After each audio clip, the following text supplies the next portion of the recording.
This segment demonstrates how to assemble the Agri-Fab 130-pound push spreader. While assembling, do not fully tighten any bolts until you're directed to do so. First, press a plug, part X, into each end of the hopper tube, part 8. Then, press a hex flange bearing, part T, into each end of the hopper tubes. Now slide the hopper tubes onto the axle. Then align the tube stand, part 7, and assemble 2 ¼ by 2" hex bolts, part D, and 2 spacers, part BB, in between the tubes. Now loosely secure them with 2 ¼ nylock nuts, part K. Leave the bolts loose for now.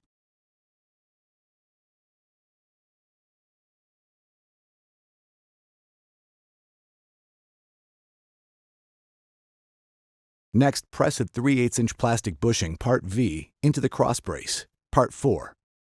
Then slide the cross brace down over the impeller shaft and align it with the hopper support tubes. Now loosely secure it with a 1/4 by 2½ hex bolt, part B, and a 1/4 nylock nut, part K. Leave the bolts loose for now.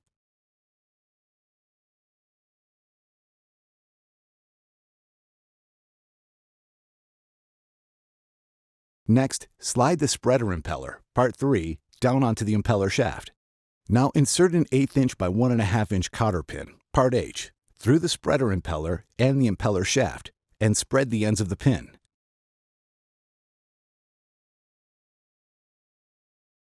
Next, connect the drive link rod, part AA, by pushing it down and then rotating it clockwise. Then assemble the drive link bracket, part Z, and loosely secure it with a 1/4 by 3/4" hex bolt, part E, and a 1/4 nylock nut, part K. Leave it loose for now. Next, slide the hopper, part 1, down onto the impeller shaft. Then press the hopper bottom black bushing, part U, onto the impeller shaft and hopper. Now slide on a small spacer, part O. Then insert the hairpin agitator, part J. Next, assemble a 1/4 by 1¾ hex bolt, part C, with a small washer, part N, and a medium nylon washer, part L. Assemble 3 more bolts and washers. Now, insert them down through the hopper and the hopper support tubes.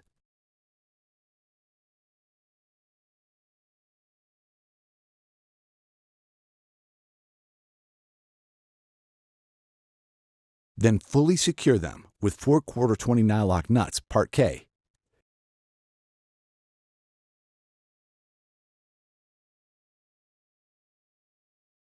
Tighten them now.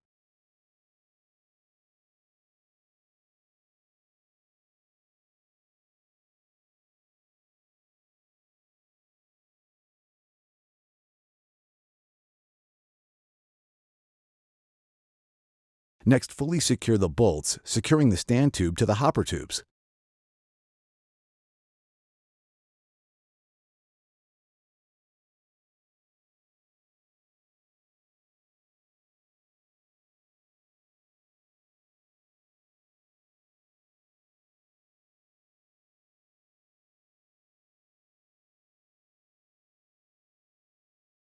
Tighten the drive link bracket, part Z. Then loosen it a 1/4 turn. Ensure the bracket can pivot on the bolt. Now identify the side of the axle without a hole. Then slide on a large washer, part M. Next, slide on a medium spacer, part P. Now slide on a large washer, part M. Then slide on a wheel, part 10. Next, tap on a hubcap, part W. Now slide on a large washer, part M, onto the other side of the axle. Next, slide on a medium spacer, part P. Next, slide on a large washer, part M. Now slide on a wheel with the valve stem facing out. Then secure the wheel with a 3/16" by 2" cotter pin, part G, spreading the ends of the pin open. Now tap on a hubcap, part W. Next, align a T-handle tubes and insert a 1/4 by 1¾ hex bolt, part C. Now fully secure it with a 1/4 nylock hex nut. part K. Then repeat for the other side.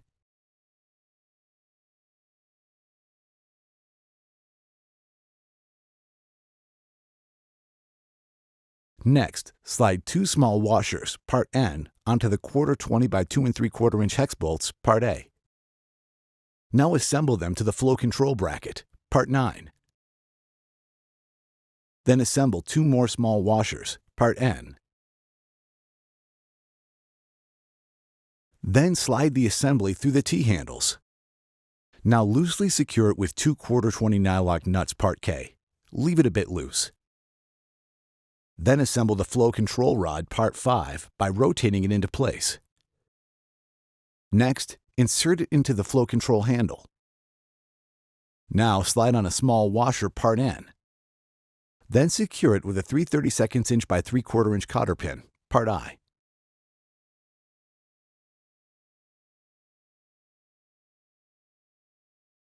Next, assemble a 1/4 by 3/4 inch carriage bolt, part F, and adjustable stop, part S. Slide the assembly up through the flow control gauge. Now slide on a medium nylon washer, part L. Then thread on the nylon wing nut, part R. Next, slide on the handle grips, part Q.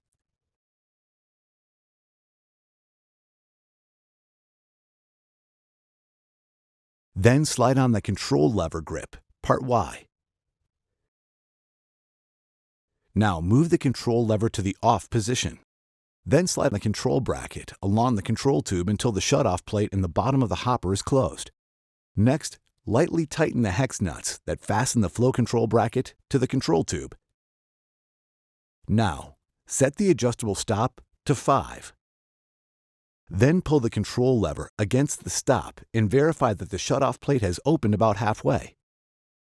If the shutoff plate does not open halfway, adjust the position of the control bracket until the shutoff plate opens about halfway and closes completely. Then tighten the hex nuts. Next, install the hopper grate, part 11. Now install the hopper cover, part 13.